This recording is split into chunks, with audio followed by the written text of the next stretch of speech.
What's up, guys? I got another product from eTekcity here.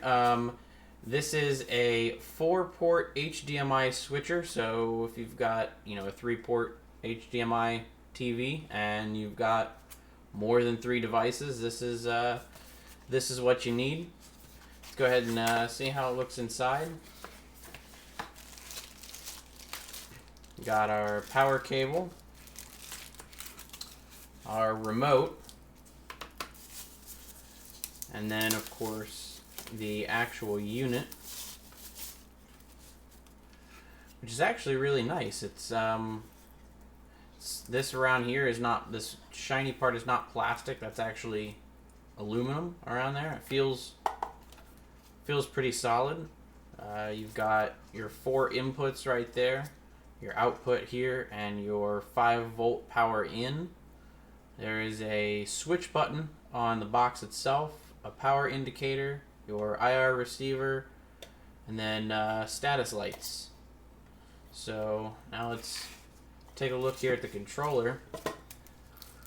Well, there's your standard input 1, 2, 3 up through 5 buttons, but then there's also these 2.0 channel, 5.1, 7.1, and that's so that you can change the way the audio comes through, which is really neat. And I'm not quite sure what these buttons do yet, but I will plug it in and let you guys know how it works. Alright guys, I've got it plugged in, and so far I'm pretty impressed.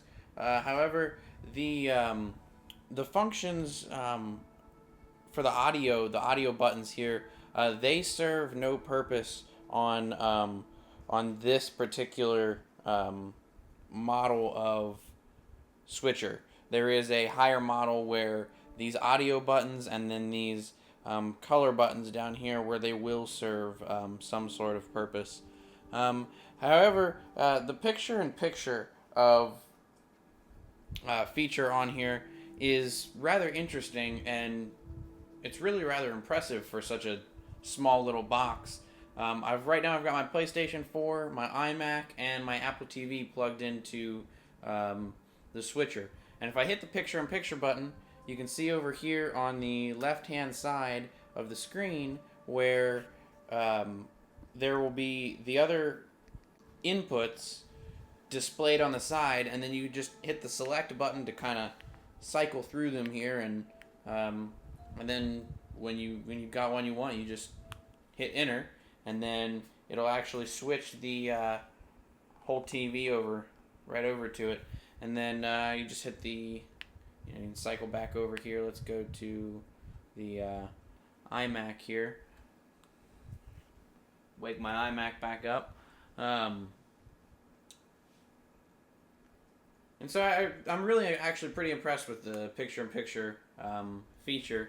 It's a good way to see what's turned on and displaying something without having to switch the inputs. The input switching is pretty quick.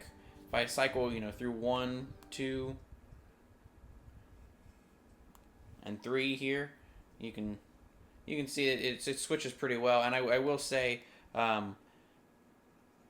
the purple screen you just saw, that was my Apple TV. It's being kind of finicky on me. That's not the box's issue. You will notice though, the front of the box here, I really like the lighting on the front of it. It's really really nice. You can see here where the green light is the power button, or the power indicator, sorry. And then there's another green light off to the right, which is the selected input. And then the 2 red lights are inputs that are plugged in, just not selected. And then, of course, you've got your power indicator on the left there. And then as you cycle through them, you can see the green light here jump around to the different inputs. So all in all, I'm pretty impressed with the switcher. It gets the job done. It is kind of upsetting that the audio functions on the remote don't work, and these stoplight buttons here don't work. It would be interesting to know exactly exactly what those can do for you. I really don't care for when companies use interchangeable pieces like that. Um, it's almost like a tease, I guess. So, other than that, I'm pretty impressed with it. It gets the job done. It's very nice. And the only other downside to it, I will say, is it will keep you from being able to use the consumer device control function of a newer smart TV, or in some cases a non-smart TV, where like if you turn your PlayStation on, then your TV comes on by itself and goes to the right input, or if you turn your TV off while you're sitting at, say the home screen of your PlayStation like this, and you turn the TV off, and then your PlayStation will go into standby mode. Unfortunately, with a splitter like this, you're going to lose that functionality, but really if you just leave the TV turned on to the right input, and then so every time you switch the TV on, it's automatically on input 1, and then you just grab this remote and you can cycle through all of the other inputs on your TV. Well, thanks guys so much for watching. I hope you guys enjoyed the video.